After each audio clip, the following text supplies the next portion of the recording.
안녕하세요, 여러분. 오늘 밤도 혼자이신가요? 지금 이 시간 당신의 손에는 아마도 스마트폰이 쥐어져 있을 겁니다. 화면을 켜고 주소록을 열어봅니다. 그리고 천천히, 아주 천천히 스크롤을 내리죠. 김 과장, 이 부장, 박 사장, 최 대표. 직함과 이름들이 끝없이 이어집니다. 300명, 400명, 어쩌면 500명이 넘는 연락처들이 그 작은 화면 속에 빼곡히 저장되어 있습니다. 하지만 이상하게도 정작 전화를 걸 사람은 없습니다. 아니, 정확히 말하면 전화를 걸고 싶은 사람이 없습니다. 이게 무슨 아이러니일까요? 수백 명의 사람과 연결되어 있으면서도 단 한 사람과도 진짜 연결되어 있지 않은 이 기묘한 순간, 50평생을 살아오면서 쌓아온 인맥이라는 게 결국 이렇게 텅 빈 울림으로 돌아오는 것일까요? 창밖에서는 비가 내립니다. 가을에서 겨울로 넘어가는 계절의 경계, 그 어정쩡한 시간에 빗줄기가 유리창을 때립니다. 똑, 똑, 똑. 규칙적이면서도 불규칙한 그 리듬이 묘하게도 외로움의 박자 같습니다. 당신은 오늘도 회사 회식에 다녀왔습니다.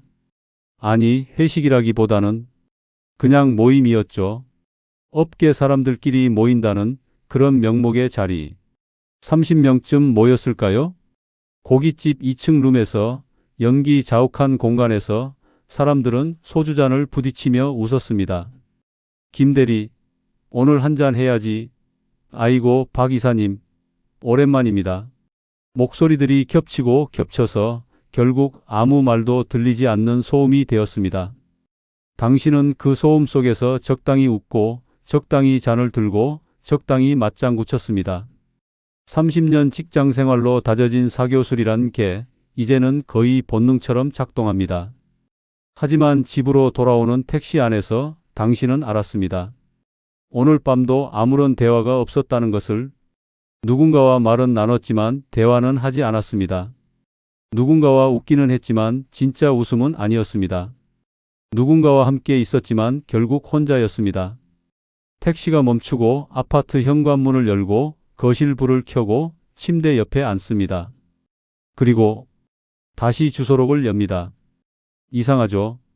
방금 전까지 그렇게 많은 사람들과 함께 있었는데 지금 이 순간 당신의 가슴 속에는 구멍이 뚫려 있습니다. 텅 빈 구멍. 바람이 지나가는 구멍. 아무것도 채워지지 않는 그런 구멍. 어쩌면 당신은 이렇게 생각할지도 모릅니다. 내가 뭔가 잘못 살아온 걸까? 이렇게 많은 사람을 만났는데 왜 나는 이렇게 외로운 걸까? 50이라는 나이는 참 묘합니다.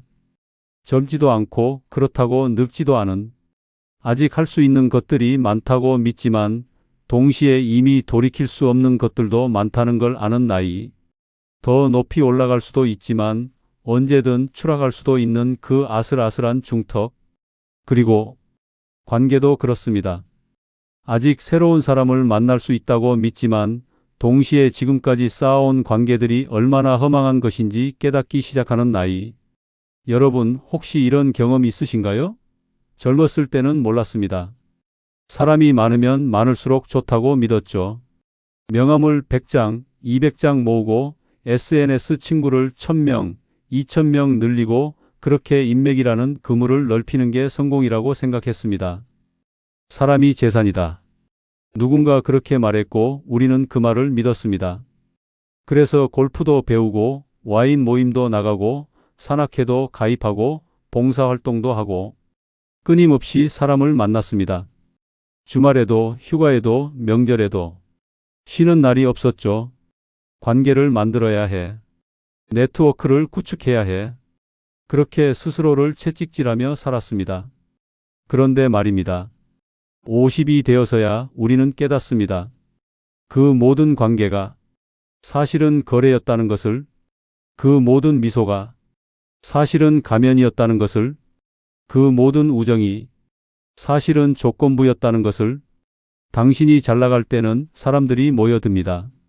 승진했을 때, 사업이 잘 됐을 때, 돈을 벌었을 때, 그때는 정말 전화기가 뜨거울 정도로 연락이 쏟아집니다. 축하해. 한잔 해야지. 우와, 대단한데? 우리 밥 한번 먹자. 형님, 언제 시간 되세요? 꼭 뵙고 싶습니다. 하지만 힘들어질 때는 어떤가요? 회사에서 밀려났을 때, 사업이 기울었을 때, 건강이 나빠졌을 때, 갑자기 전화가 끊깁니다. 문자는 일십이 됩니다. 약속은 자꾸만 미뤄집니다. 요즘 너무 바빠서 다음에 꼭 연락드릴게요. 그리고 그 다음은 영원히 오지 않습니다. 이제 시간을 거슬러 올라가 보겠습니다. 지금으로부터 200년 전, 조선시대 1818년, 한 남자가 있었습니다. 그의 이름은 정약용. 우리에게는 다산이라는 호로 더 익숙한 이 사람. 실학의 거장, 500여 권의 책을 저술한 학자, 조선 최고의 지성. 하지만 이 이야기는 그의 학문적 업적에 관한 것이 아닙니다. 오늘 우리가 들여다볼 것은 그의 인간적인 고통입니다. 배신의 아픔입니다. 관계의 허망함입니다. 때는 1797년 정조시대, 한양 궁궐 근처의 어느 기와집, 36살의 젊은 관리 정약용은 그야말로 잘나가고 있었습니다. 정조 임금의 총애를 받는 수재, 젊은 나이에 벼슬길에 오른 출세가도의 주인공. 그의 집 대문은 말 그대로 문턱이 닳도록 사람들이 드나들었습니다. 아침부터 저녁까지 끊임없이 방문객들이 찾아왔습니다. 정판서님, 안녕하십니까? 다산 형님, 소재가 여쭤볼 게 있어서 왔습니다. 선생님, 이번 상소문 좀 봐주시겠습니까?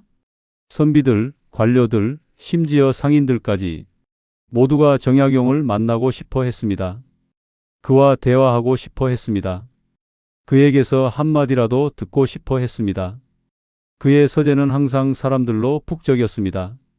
차를 나누고 시를 짓고 학문을 논하고 세상 돌아가는 이야기를 나누는 그 공간은 마치 작은 사랑방 같았습니다. 정약용은 그 시간들이 좋았습니다. 사람들과 함께 웃고 함께 고민하고 함께 미래를 그리는 그 순간들, 그것이 바로 삶의 의미라고 그렇게 믿었습니다. 벗이 있다는 것 참 좋은 일이로다. 그는 종종 그렇게 중얼거렸습니다. 밤늦도록 촛불을 켜고 친구들과 담소를 나누다 보면 세상 모든 근심이 녹아내리는 것 같았습니다. 하지만 1800년 정조 임금이 승하합니다. 그리고 세상이 바뀌었습니다. 정순왕후가 수렴청정을 시작하고 노론 벽파가 권력을 잡았습니다. 정조의 개혁 정치에 참여했던 사람들, 특히 남인 계열의 학자들은 하루아침에 역적이 되었습니다. 그의 신유박해가 시작되었습니다. 천주교를 믿는다는 제목으로 수많은 사람들이 잡혀갔습니다. 정약용의 형 정약종은 참수당했습니다.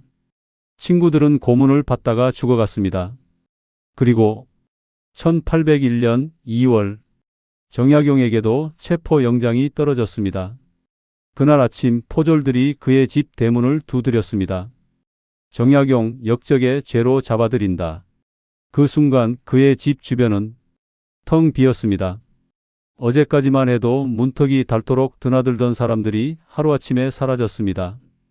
그를 형님이라 부르던 사람들, 스승님이라 모시던 사람들, 평생 친구라고 맹세하던 사람들 모두 사라졌습니다. 아니, 정확히 말하면 도망쳤습니다. 저 사람과 엮이면 나도 위험해. 지금은 모른 척해야 해. 미안하지만 내 가족을 생각해야 하니까. 정약용은 포승줄에 묶여 끌려가면서 뒤를 돌아봤습니다.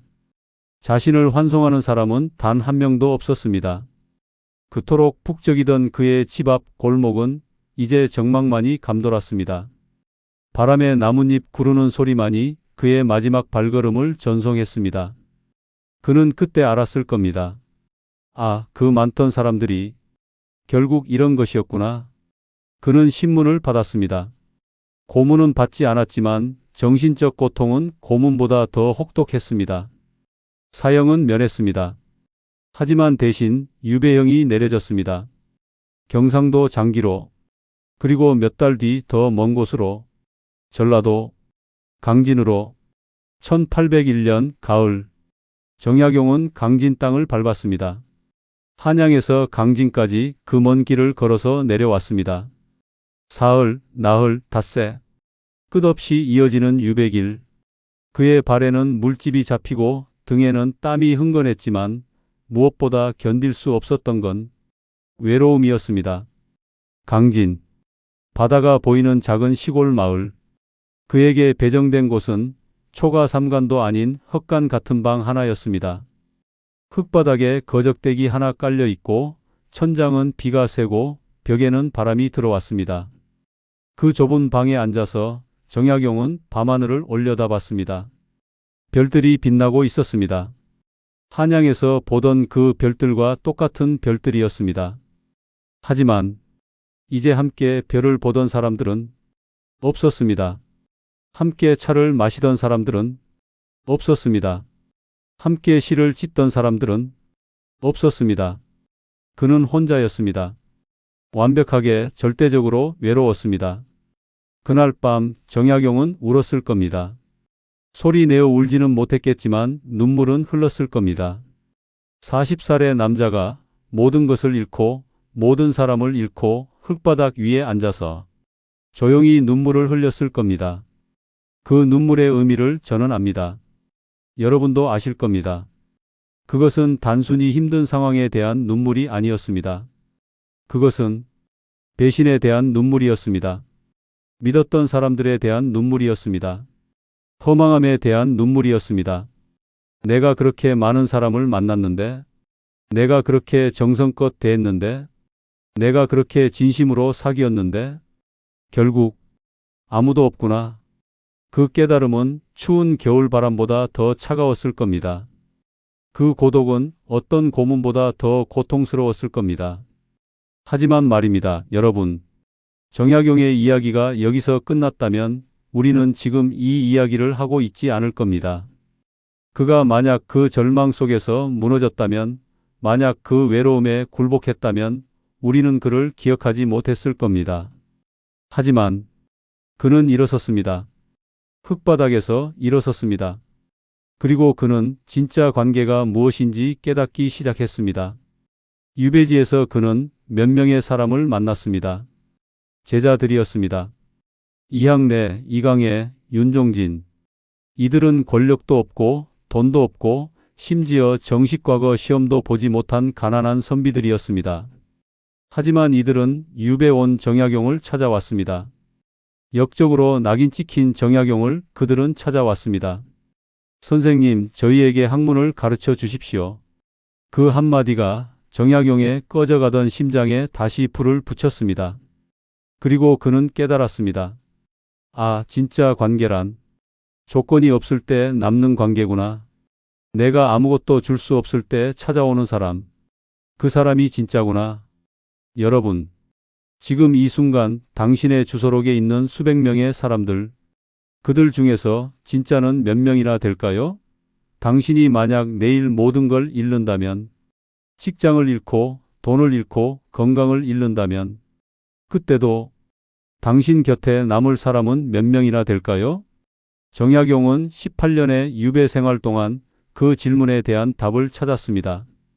그리고 그 답을 아들에게 편지로 남겼습니다. 그 편지가 바로 오늘 우리가 이야기하려는 것입니다.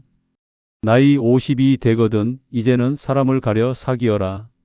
그가 아들에게 남긴 이 한 줄. 이 짧은 문장 속에는 그가 겪었던 모든 아픔이 녹아 있습니다. 그가 깨달은 모든 지혜가 담겨 있습니다. 그리고 놀랍게도 200년이 지난 지금 2024년을 사는 우리에게도 이 메시지는 여전히 유효합니다. 아니, 어쩌면 지금이야말로 이 메시지가 가장 절실한 시대인지도 모릅니다. 잠시 후 우리는 정약용의 편지를 더 깊이 들여다볼 것입니다.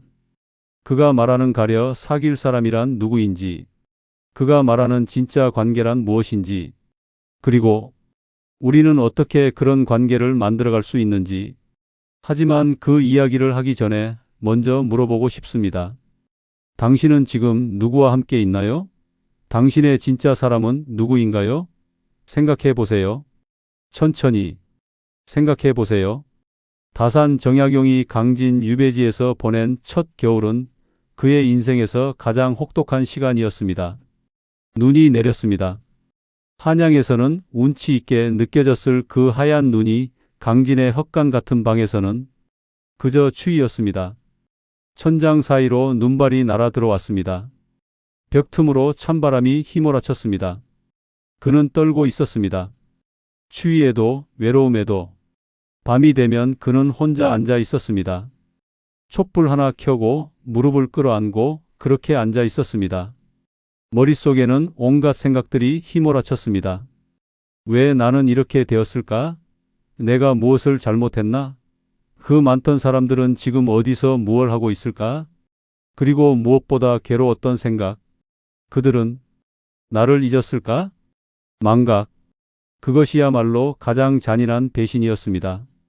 누군가 당신을 미워하는 것보다 누군가 당신을 아예 잊어버리는 것. 당신이 없어도 그들의 삶이 아무렇지 않게 흘러가는 것. 그것이 정약용에게는 견딜 수 없는 고통이었습니다. 하지만 시간은 흘렀습니다. 첫 겨울이 지나고 봄이 왔습니다. 강진 앞바다에는 동백꽃이 피었습니다. 빨간 꽃잎들이 바람에 흩날렸습니다. 정약용은 그 꽃들을 보며 조금씩 정신을 추스렸습니다. 그래, 살아야 한다. 이렇게 무너져서는 안 된다. 나는 아직 할 일이 있다. 그는 붓을 들었습니다. 글을 쓰기 시작했습니다. 처음에는 그저 시간을 견디기 위해서였습니다. 하지만 점점 그 글쓰기는 그의 삶의 이유가 되었습니다. 그리고 사람들이 찾아오기 시작했습니다. 처음에는 한두 명씩 호기심 반, 두려움 반으로 유배 온 학자를 찾아오는 젊은이들. 정약용은 그들을 받아들였습니다. 따뜻하게, 진심으로. 무엇이 궁금한가? 어디서 왔는가? 무엇을 배우고 싶은가? 그는 물었습니다. 그리고 그들의 이야기를 들었습니다. 권력 있는 사람들과 나누던 그 화려한 대화가 아니었습니다. 가난한 시골 선비들과 나누는 소박하지만 진실한 대화였습니다. 그리고 정약용은 깨달았습니다. 아, 이것이구나. 이것이 진짜 대화구나. 이것이 진짜 관계구나. 1818년 봄. 정약용은 유배 온 지 17년째를 맞이하고 있었습니다. 그의 나이 57. 이제 머리는 희끗희끗 새었고 얼굴에는 주름이 깊게 패였습니다. 한때 잘생긴 젊은 관료였던 그 모습은 이제 찾아볼 수 없었습니다. 하지만 그의 눈빛만은 여전히 맑았습니다. 아니, 어쩌면 예전보다 더 맑아졌는지도 모릅니다. 고통이 그를 깎아냈습니다. 외로움이 그를 다듬었습니다. 그리고 그 과정에서 그는 더 단단해졌습니다. 더 깊어졌습니다. 그날 밤 정약용은 촛불을 켰습니다. 흔들리는 불빛 아래 그는 종이를 펼쳤습니다. 붓을 들었습니다. 그리고 떨리는 손으로 편지를 쓰기 시작했습니다. 받는 사람은 그의 아들이었습니다. 먼 한양에서 홀로 살아가고 있을 그의 아들. 아버지 없이 자라야 했던 그 아이. 이제는 장성한 청년이 되었을 그 아이에게. 학연아. 그렇게 시작된 편지였습니다. 내가 이제 장성하여 세상에 나가 사람을 만나게 될 것이다. 아비가 곁에서 가르쳐주지 못했으니 이 편지로나마 몇 가지 말을 남기고자 한다. 무릇 사람이란 잘 나갈 때는 다가오고 어려울 때는 떠나는 법이다. 이 문장을 쓸 때 정약용의 마음이 어땠을까요? 아들에게 이런 냉혹한 진실을 알려주어야 한다는 것. 세상이 이렇게 차갑다는 것을 가르쳐야 한다는 것. 아비로서 얼마나 마음이 아팠을까요? 하지만 그는 계속 썼습니다. 이것은 세상의 이치이니 원망할 것도 없고 놀랄 것도 없다. 다만 이를 알고 대비하는 것이 지혜로운 사람의 도리이다. 그러므로 나이 50이 되거든 이제는 사람을 가려 사귀어라. 가려 사귀어라. 가려 사귀어라. 이 짧은 한 줄이 정약용이 17년 유배 생활을 통해 깨달은 모든 지혜의 핵심이었습니다. 그는 계속 썼습니다. 많은 사람을 사귀려 애쓰지 마라. 넓은 인맥을 자랑으로 여기지 마라. 그것은 젊은 날의 허영이요 덧없는 욕심이다. 대신 진짜 사람을 찾아라. 비록 한두 사람일지라도 진심으로 함께할 수 있는 사람을 찾아라. 그런 사람은 내가 높은 자리에 있을 때가 아니라 낮은 곳에 있을 때 찾아오는 사람이다. 내가 줄 것이 많을 때가 아니라 아무것도 없을 때 머무르는 사람이다. 내가 필요해서가 아니라 너라는 사람 자체가 좋아서 함께하는 사람이다. 그 문장들을 쓰면서 정약용은 생각했을 겁니다. 자신의 제자들을 이항래, 이강해, 윤종진, 이 가난한 시골 선비들을 이들은 정약용에게서 얻을 것이 아무것도 없었습니다. 권력도, 돈도, 출세의 길도 오히려 역적의 제자라는 꼬리표만 얻을 뿐이었습니다. 하지만 그들은 왔습니다. 매일 찾아왔습니다. 선생님, 오늘은 주역의 이 구절이 궁금합니다. 선생님, 어젯밤 별을 보다가 문득 이런 생각이 들었습니다. 그들은 정약용과 학문을 나누고 차를 마시고 때로는 그저 말없이 함께 바다를 바라보았습니다. 그 시간들이 정약용을 살렸습니다. 그래서 그는 아들에게 이렇게 썼습니다. 고독을 두려워하지 마라. 고독이란 외로움이 아니다. 고독이란 수많은 거짓 관계로부터 자유로워지는 것이다.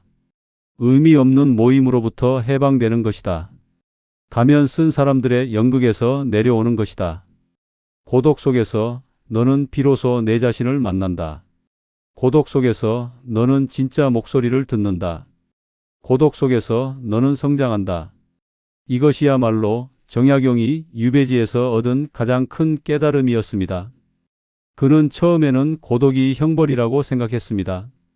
혼자 있는 것이 견딜 수 없는 고통이라고 생각했습니다. 하지만 시간이 지나면서 그는 알았습니다. 고독이야말로 가장 큰 축복이라는 것을. 왜냐하면 고독한 시간에 그는 500여 권의 책을 저술했습니다. 목민심서, 경세유표, 흠음신서, 조선 실학의 정수가 되는 그 위대한 저작들이 모두 고독 속에서 탄생했습니다. 만약 그가 여전히 한양에서 화려한 관료 생활을 하고 있었다면, 만약 그가 여전히 수많은 사람들과 모임을 가지고 술자리를 가졌다면 그 위대한 책들은 탄생하지 못했을 겁니다. 그의 사상은 완성되지 못했을 겁니다. 그의 깨달음은 얻어지지 못했을 겁니다. 고독이 그를 만들었습니다. 고독이 그를 완성했습니다. 고독이 그를 불멸의 존재로 만들었습니다. 자, 이제 다시 당신에게 돌아오겠습니다. 2024년 이 시대를 살아가는 당신에게. 당신은 지금 너무 많은 관계에 지쳐 있습니다. 너무 많은 사람을 너무 자주 만나고 있습니다. 회사 회식, 동문회, 동창회, 골프 모임, 등산 모임, 취미 모임. 주말이 되면 당신은 쉬는 게 아니라 더 바빠집니다. 아, 이번 주는 정 과장이랑 약속이 있고, 다음 주는 대학 동기들을 만나야 하고, 그 다음 주는 부장님 골프 약속이고, 그렇게 당신의 달력은 온통 다른 사람들의 이름으로 채워집니다. 정작 당신 자신의 이름은 어디에도 없습니다. 그런데 말입니다. 그 사람들 중에서 진짜는 몇 명입니까?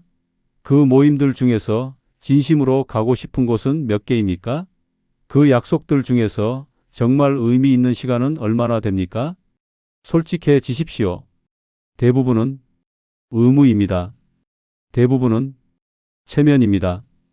대부분은 습관입니다. 이제 그만하셔도 됩니다. 정말입니다. 그만하셔도 됩니다. 이제는 사람을 가려 사귀어도 됩니다. 아니, 가려 사귀어야 합니다. 당신의 시간은 유한합니다. 당신의 에너지는 한정되어 있습니다.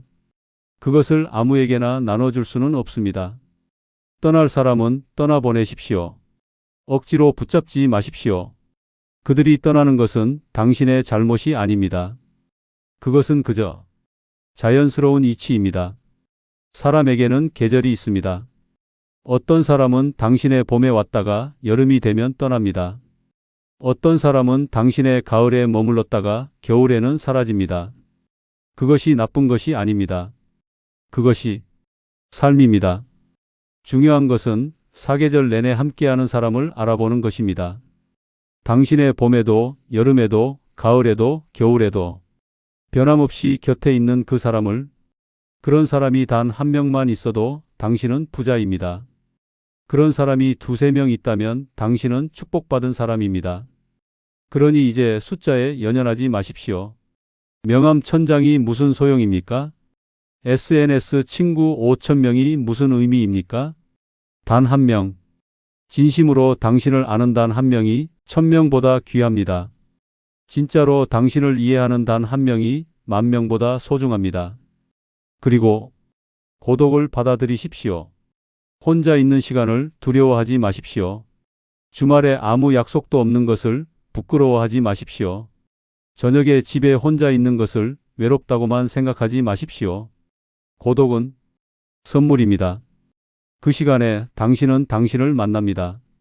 그 시간에 당신은 당신의 목소리를 듣습니다. 그 시간에 당신은 진짜 원하는 것이 무엇인지 깨닫습니다.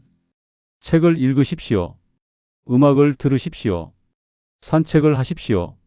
그림을 그리십시오. 글을 쓰십시오. 다산 정약용이 유배지에서 그랬던 것처럼 고독을 창조로 바꾸십시오. 외로움을 성장으로 승화시키십시오. 그러면 언젠가 당신은 깨닫게 될 것입니다. 아, 내가 가장 나다웠던 순간이 사실은 혼자였을 때였구나. 내가 가장 성장했던 시간이 사실은 고독했을 때였구나. 관계에 다이어트를 하십시오. 불필요한 만남들을 과감히 정리하십시오. 당신의 에너지를 낭비하는 사람들을 용기 내어 떠나보내십시오. 그러면 당신은 발견할 것입니다. 삶의 여유가 생긴다는 것을, 마음의 평화가 찾아온다는 것을, 진짜 중요한 것들이 보이기 시작한다는 것을, 그리고 무엇보다 당신 자신이 더 품격 있는 사람이 되어간다는 것을. 품격이란 많은 사람을 아는 것이 아닙니다. 품격이란 좋은 사람을 알아보는 것입니다. 품격이란 나쁜 관계를 정리할 줄 아는 것입니다. 품격이란 혼자 있을 수 있는 힘입니다. 다산 정약용은 1836년 75의 나이로 세상을 떠났습니다. 유배에서 풀려나 고향으로 돌아온 지 18년 만의 일이었습니다. 그가 죽기 직전 제자들이 물었습니다. 선생님, 후회되는 것이 있으십니까? 정약용은 고개를 저었습니다. 그리고 이렇게 말했습니다. 유배 생활이 나를 만들었다. 고독이 나를 완성했다. 후회는 없다. 그렇습니다. 그 혹독했던 18년의 유배, 그 처절했던 고독의 시간, 그것이 다산 정약용을 불멸의 존재로 만들었습니다. 여러분, 당신이 지금 느끼는 외로움도 언젠가는 그렇게 될 것입니다. 당신을 완성시키는 시간이 될 것입니다. 당신을 성장시키는 과정이 될 것입니다. 오늘 밤 당신이 혼자라면 그것을 슬퍼하지 마십시오. 대신 이렇게 생각하십시오. 나는 지금 나를 만나는 중이구나. 나는 지금 성장하는 중이구나. 그리고 기억하십시오. 나이 50이 되거든 이제는 사람을 가려 사귀어야 한다는 것을, 많은 사람보다 진짜 사람이 중요하다는 것을, 화려한 인맥보다 깊은 관계가 소중하다는 것을, 당신의 주소록에서 이제는 빼기를 하십시오. 당신의 달력에서 이제는 비우기를 하십시오. 당신의 삶에서 이제는 선택을 하십시오. 그것이 50 이후를 사는 지혜입니다. 그것이 성숙한 어른이 되는 길입니다. 그것이 다산 정약용이 200년을 건너 당신에게 전하는 메시지입니다. 오늘 이야기가 당신의 텅 빈 마음 한구석을 채웠기를 바랍니다. 오늘 이 시간이 당신의 외로움을 덮어주는 따뜻한 이불이 되기를 바랍니다.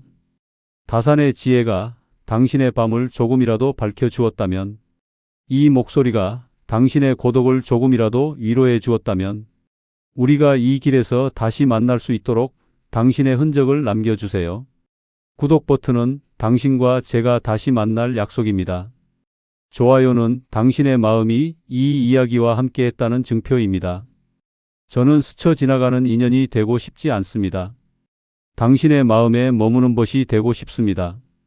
당신의 고독한 밤에 언제든 찾아올 수 있는 친구가 되고 싶습니다. 다음에 또 만나요. 당신의 깊은 밤에, 당신의 고독한 시간에, 당신이 진짜 대화가 필요할 때 저는 여기 있겠습니다. 이 자리에서 당신을 기다리겠습니다. 안녕히 주무세요. 그리고 당신의 고독을 축복합니다.